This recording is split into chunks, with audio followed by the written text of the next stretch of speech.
Merhabalar. İngilizce'de genel anlamda iki türlü yazım tarzı var. Birisi formal writing dediğimiz akademik yazım, diğeri ise informal writing yani resmi olmayan yazım. Academic writing, hazırlık okullarında essay yazarken, İngilizce dil eğitimi veren bir üniversitede veya yurt dışında okuyorsanız ödevlerinizi yazarken, IELTS, TOEFL gibi sınavlarda kullanılan, okulda veya iş yerinde yazdığınız e-maillerde ve raporlarda kullanmanız gereken bir yazım tarzı. Akademik yazım tabii ki kullanılan dil yapılarıyla da alakalı ama bu videoda bahsedeceğim yollarla da yazılarınızı daha akademikleştirebilirsiniz. Videoyu İngilizce altyazılı seyretmek için altyazı kısmında İngilizceyi seçmeyi unutmayın. Yazılarınızı akademikleştirmek için yapabileceğiniz en basit şeylerden biri kelimeleri kısaltmadan yazmak. Mesela isn't, aren't, can't gibi kısaltmalar günlük yazışmalar ve konuşmalarda çok yaygınken akademik yazılarda kısaltmalara rastlamazsınız. Mesela tuition isn't the only expense college students have yerine tuition is not the only expense college students have daha akademik bir dil. Aynı şekilde many students can't afford to go to college these days yerine many students cannot afford to go to college daha akademik. Ufak bir dipnotta genelde cannot'ın ayrı yazıldığını görüyorum ama not kelimesinin ayrı yazılmadığı tek bir yer cannot yani cannot kelimesini beraber yazmalısınız. Yazıları akademikleştirmenin ikinci bir yolu da üçüncü şahıs zamirlerini kullanıp okuyucuya direkt seslenmekten kaçınmak. Bu şekilde yazınızı daha az kişiselleştirip daha çok objektif yazmış olacaksınız. Yani I veya you kelimelerini kullanmaktan kaçınmakta fayda var. Şu örneklere bir bakalım. My college expenses are rising.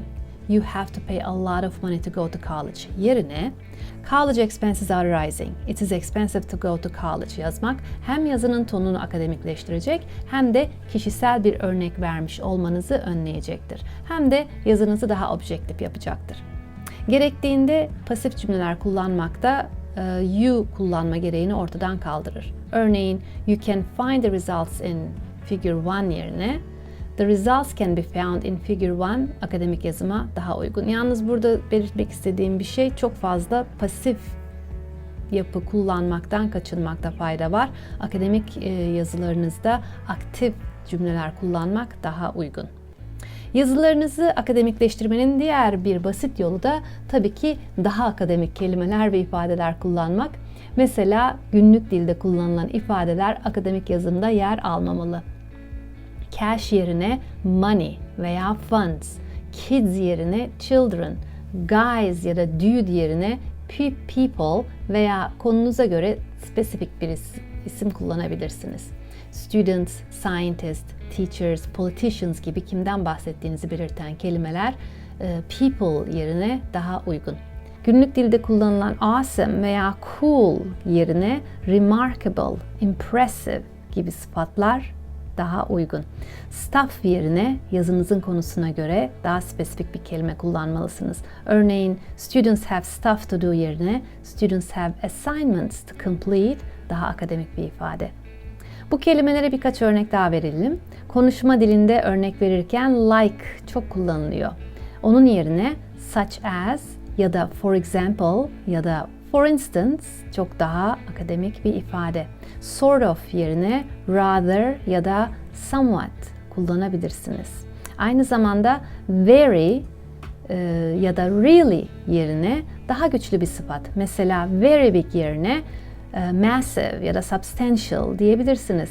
Really important yerine significant sıfatını kullanabilirsiniz. Very good yerine positive, high quality, effective veya very bad yerine negative, adverse, unhealthy gibi konuya uygun daha açıklayıcı bir sıfat seçmek daha akademik yazmanıza yardımcı olacaktır. Bir diğer konuda akademik yazılarda kısaltmalar çok fazla kullanılmaz.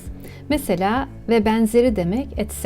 günlük dilde kullanılır. Ama akademik yazımda fazla kullanılmaz. Onun yerine ya bu benzeri şeylerin listesini yapın veya and so forth ifadesini kullanın. Aynı şekilde e.g. ve i.e. yerine for example veya in other words daha yaygın. Ayrıca kelimelerin kısaltılmış hallerini de akademik yazımda pek görmeyiz. Günlük dilde bolca kullanılan bu ifadeler akademik yazılarda kısaltmadan kullanılmalı.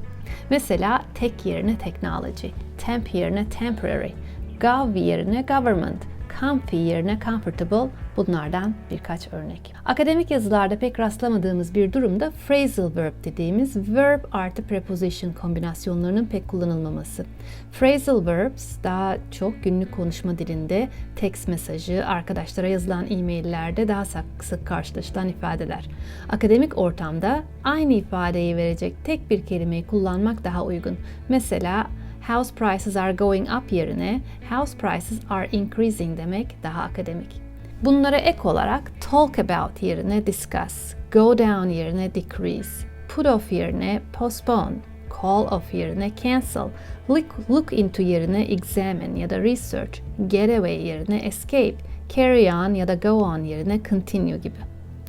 Get prepositionlar ile kullanılan bir fiil. O yüzden get kullanmak yerine o anlamı verecek başka bir fiil kullanmakta fayda var. Eğer düşünemiyorsanız bunları veyahut da phrasal verb anında aklınıza geliyorsa onun anlamına bakın ve ne kullanabilirsiniz onu araştırın. Phrasal verb kullanmaktan kaçının. Eğer sıklıkla akademik yazılar yazıp okuyorsanız size tavsiyem Academic Word List'te bir göz atmanız. Bu liste akademik makale ve kitaplarda sıklıkla karşımıza çıkan 570 kelimeyi ve bu kelimelerin türevlerini gösteriyor ve 10 tane listeye bölünmüş. Bu kelimeleri bilmek hem akademik yazılar okurken anlamanıza hem de akademik yazılar yazarken yazmanıza yardımcı olacaktır. Google'a Academic Word List yazarsanız karşınıza birçok web sitesi çıkacaktır. Bunlardan herhangi birinden yararlanabilirsiniz. Ayrıca akademik yazılarda and, but, so gibi bağlaçları çok fazla kullanmayıp bunların yerine daha akademik karşılıkları olan in addition, furthermore, however, nevertheless, therefore, consequently, as a result gibi daha akademik kelimeleri cümleleri bağlarken kullanmakta fayda var. Tabii ki noktalama işaretlerine dikkat ederek. Evet, bu videoda yazılarınızı daha akademikleştirebilmek için bazı yollardan bahsettim. Umarım işinize yarar. İngilizce destek videolarından daha fazla istiyorsanız bu videoyu beğenmeyi ve kanalıma abone olmayı unutmayın.